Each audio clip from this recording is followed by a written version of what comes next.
Hello everyone, welcome to Module 6. So this week we are taking our static wireframes and we are moving them into a prototype level of development.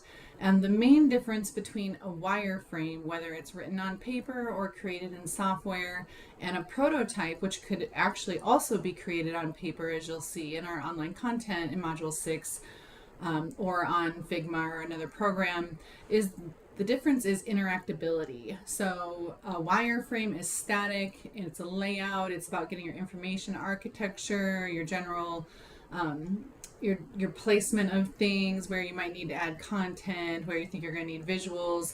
It's sort of like a cognitive map, whereas the prototype takes into the next level of that. So how are all these pieces going to link together? And that's the main fundamental difference between a wireframe and a prototype, which is what we sort of discuss in our online content this week. As you can see, we're moving into along the design thinking process into that prototyping stage.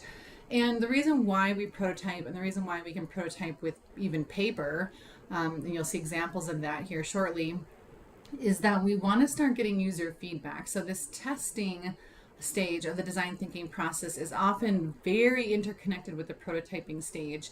We may often start testing users with paper prototypes because they're so easy and low cost to make. They can get kind of complicated, but they're still low cost.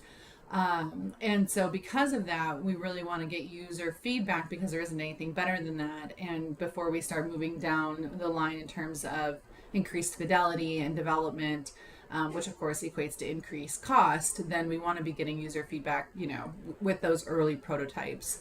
So you're going to see here, and I'm going to come right back up to this in a second here, but since I'm on the prototyping thing, we just established wireframing and prototyping are not the same. We look at some paper prototypes, and you can even down here watch paper prototype testing, user testing. So it's basically what you learned in UX research, only using those paper prototypes to get that early testing, and a couple of those actually. And then I talk about if you want to have your own prototyping kit to make paper prototypes. I just sort of go over that, and when do you move from wireframe to prototyping. And then we talk about, okay, so what does that mean for you? So your group's primary objective in this module is to start prototyping. You're not paper prototyping. We don't have time for that. You're moving right into now Figma. So we're not wasting any time with creating a paper prototype. Since we are now module 6, you've got this week, you've got module 7's week, and then you have module 8 week. So you have 3 weeks as of the time this opens to finish up, to develop these prototypes and finish them to a point where you feel comfortable delivering your design ideas, your prototype to your client. So this week is about a lo-fi prototype. Next week will be about a hi-fi, and so will the week after. And you have 2 opportunities for getting feedback on these prototypes, which I'll explain in a minute. So to prepare you to participate in your groups and creating these lo-fi prototypes, there's some readings. There's actually a Google lecture that is 40 minutes long. You're going to use Perusall to access that and actually annotate 4 or 5 annotations that connect what you're learning in this Google design lecture and your prototyping project, your PPORA client, things that you learn, something interesting. It's pretty open to what you can annotate in there, just to kind of keep it a little bit more. I wanted to keep the workload lighter in this module so that most of your time is freed up for connecting with your group and working on the prototype. But this should still everybody's gonna be in different places with Figma and prototyping, and so I just wanted you guys to watch it's part of their Google Design Certificate program for UX. Watch a lecture that walks you through the very basics of using Figma, and then the end of that lecture actually talks about deceptive design, also known as dark design. And it was known as dark design first, and now it's moving into more deceptive design, but we still see both terminologies, and so I'll use both in this module. But I thought that was so relevant since the end of this module is going to be on deceptive design as well.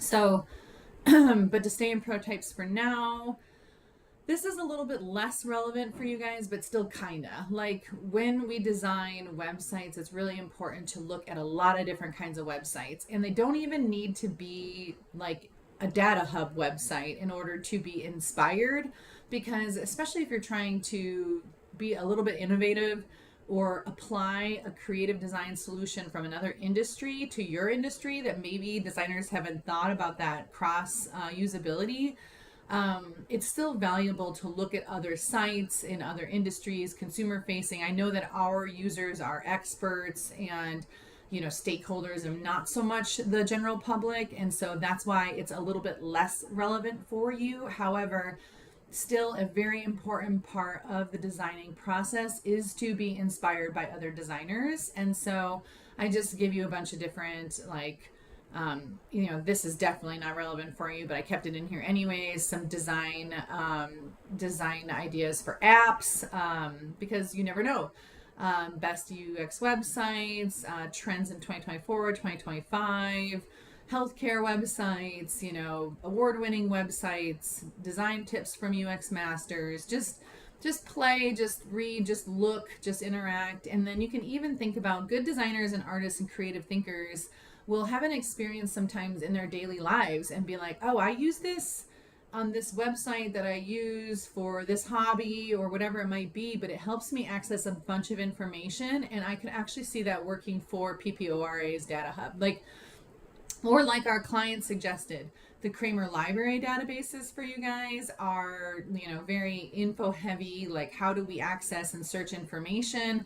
Very applicable, even though that's academics and in a library. Like you would think that would be, it wouldn't maybe be an immediate relationship there, but she was suggesting it, and I think it's a great model to look at as well. So some discussion about accessibility and inclusiveness in design. We'll try to touch more on this later in the design process. And then we've got 10 Nielsen and Molick, they're prominent usability experts, and these are sort of design guidelines from like ever ago, but they're still just sort of like your fundamentals, and they are a bit timeless in that, like consistency, control, freedom, error prevention, recognition over recall, minimizing cognitive load, flexibility, efficiency of use, aesthetic and minimalistic design, help them understand when they made a mistake and recover from it when they're using something. And so a lot of this I just kept all of their guidelines in there, even though they're from like the beginning of UX's development as a field. I do make some red comments on like how it connects a little bit more to say our class or what you're learning or the project. But yeah, so some resources there for you, Design Trends 2025. And then before you leave this whole discussion of prototyping and designing, then I'm like, here's your big deliverable. It is the Lo-Fi prototype. It's clickable. It's got so many screens that are developed. So you should have at least 3 or 4 screens that are created in Figma. And those are going to be representing those 6 user tasks across the 2 primary personas. You should have one of them maybe representing your idea for a template for those 5 linked pages. I'm less worried about Eden's interactive map prototype upgrades, because from the A/B testing at this point, I want you to address that in your client presentation and in your prototype later, but where your original design is coming in is more in that main data hub page and those 5 linked pages. And so, start there, and I have more direction and specifics on the prototype deliverable in the actual assignment link for it, which, as you know, is on the apply and submit page. What to note is at the very beginning, so sandwiching the prototype discussion is this resources list. So the video tour for this is not the, there were some tutorials I shared in a previous module, but this is actually a video tour that Eden made showing the restrictions she thinks applies or that you may want to consider. So it's definitely a good idea to take a look at that. This is her PowerPoint from the client interview a little less than 2 weeks ago. You guys are now done reviewing research and like developing your idea of personas. So it's a great resource now for you to cross-reference with what you've done with your groups as you've gone through the usability reports and kind of refine the user tasks to be a little bit more towards our tweaked personas.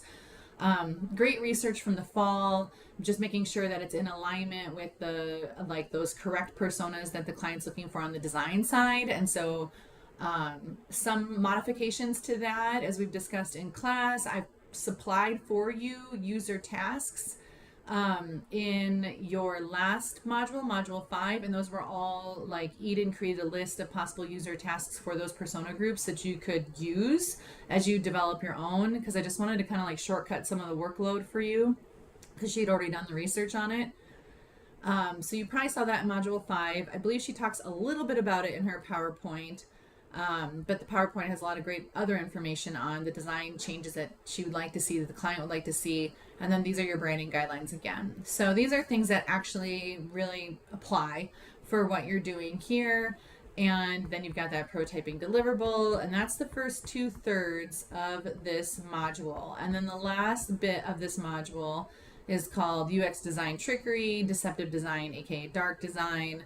The term was coined, I think, like in 2010-ish, around there, and it was always to connote this like being scared of the like this human response we have to darkness as scary, like the deep dark forest, the darkness of the universe, the things that feel like so like overwhelming, or the things that happen in the dark that are nefarious. And so however, to standardize it, because there's some idiomatic or culturally specific references there, they're moving more to deceptive design on like an international level. And so I've included both terms because they're both still active in the industry for you. And then there's just some examples of how you might see that, how you feel like guilted into something that's not in your best interest through design, etc. There's more of an academic discussion of benevolent deception in design, and so I linked that study there if you'd like to read it. There is a forum of UX practitioners discussing code of ethics in UX. It's dated in that it's like, I don't know, 10 years old, but ethics is a little bit more timeless. So I kept that in there. And then there's an optional video here that also discusses your responsibility as somebody who may be working in social media or consumer facing electronic interfaces and the social impact that that has. But again, I didn't want to like have too much like required work this module, because I wanted, again, we've got this holiday and I wanted to make sure that you this fall break, I want to make sure that you had time to work on your prototype, which is also why I'm going to try and release this module a little early. So 2 important things before we wrap this whole thing up. You have 2 design workshops. So module 3, December 3rd, which is the Wednesday after fall break, and then December 10th, which is the Wednesday after that, which happens to be the Wednesday before this is due. So sandwiched right in the middle of where we are now and when this is due, you have 2 opportunities to get feedback from me on your prototype. And I like and have always done in past design classes workshops. And so that's an opportunity for you to spend 5 minutes or so showing us your prototype and what you envisioned for those task flows and links, and for us and you can get feedback from your peers, you can get feedback from me as a UX professional. And then we actually have the opportunity to have Eden, the client liaison, who's going to be a part of evaluating these designs, be there on those Wednesdays as well to help guide them and make sure that they're in the right direction in terms of scope and function and design choices and things like that. So I'm not grading you to be there because it's an asynchronous class, but it is like such an important opportunity for you to get feedback that will help you improve your grade and your learning as a UX designer. So please be there. I understand that Wednesday did not work for everybody with the client interview, and so I have a second follow-up design workshop at the same time, 11 a.m. on Friday, December 5th that week. Everybody's prototypes are due early, December 3rd. So it does not like help you in your due date at all. Um, but it's just simply to accommodate schedules. So please come to Wednesday if you can. If you need to come to Friday, come to Friday. Friday, Eden's not going to be there. So it's not as great because again, your client liaison can't be like this, that, and the other thing, but I will be there. And another note on that, in order to be ready for the workshop, which starts at 11 a.m., everybody in the class, all of you, no matter what you're coming to Wednesday or Friday, your prototype is due at 11 a.m., not 11:59 p.m. on Wednesday, December 3rd, 11 a.m., so that everybody has it done in theory prior to our workshop so that we can look at it and we're fair to everybody. Same rules, same everything applies to the following week, December 10th. On December 3rd, your module 7 is going to open, and that's going to move you into hi-fi or higher fidelity prototyping, just more details on that, or fidelity. And then you've got a week to get it to that place where then you're ready to get another round of feedback. Again, 11 a.m., December 10th. Everybody's hi-fi, higher fidelity prototype is due. Then you can get feedback from me and Eden again, 11 a.m., Wednesday, December 10th. And then again, there's a makeup on Friday at 11 a.m. So that would be December 12th, I think. And then you guys have everything due the following week, which includes your client presentation. Your module content moving forward is going to give you direction on the higher fidelity prototype, and it's going to give you direction on the client presentation, including student examples from past classes on what their client presentations look like when you see their higher fidelity prototypes too. Again, different clients. But just more student examples to come. The work is going to now start to, as you could see in this module 6, it's lesser so that then you are opened up more time-wise for applying, creating, designing. But I'm here December 3rd, December 10th, and I'm there December 5th and December 12th. And then I'm debating opening up some optional like personal times with me that following week. So it'll probably be like the 14th, 15th of December for any last minute feedback on presentations or prototypes. You have to have your prototype done and delivered to your client in a presentation that you schedule with her before the end of that last week of the semester. So I feel like that's the 19th, Friday the 19th. I think I give you guys a couple extra days there. Like the prototypes due the 17th on Wednesday, like normal, and then the client presentation 48 hours later. All right, that's it. I hope everybody has a lovely fall break. I'm sorry we couldn't take a week off. It's just the nature of the game. 1 week off for us is actually 2 weeks off, right in the middle of a designing a prototype and trying to give a deliverable to a real client. So not an option for us, but I am opening this module early to try and accommodate that. And again, lightening the load on what you need to do to open up that time to coordinate with your groups and prototype. So please don't hesitate to reach out if you have any questions.